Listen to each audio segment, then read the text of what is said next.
Bydd pawb angen help gan wasanaethau cyhoeddus ar ryw adeg yn ei bywyd. Weithiau mae rhai sy'n darparu gwasanaethau fel gofal plant, addysg, iechyd a gofal cymdeithasol yn defnyddio arferion cyfyngol i atal pobl rhag ynafu eu hunain neu bobl eraill.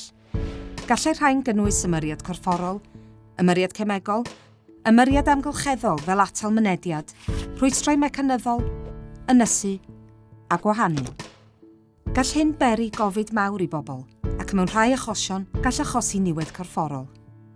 Os oes angen defnyddio arferion cyfyngol, rhaid iddo bob amser fod yn gyfreithlon, yn barchus, yn ddi-boen, a dylid rhoi cynnig ar bob opsiwn arall yn gyntaf.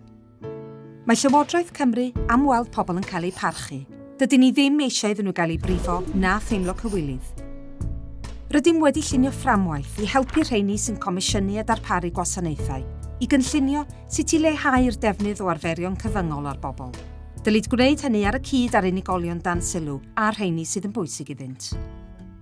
Rydym am i ddarparwyr gwasanaethau sicrhau bod ganddynt gynlluniau i geisio lleihau'r angen am y mathau hyn o ymyriadau.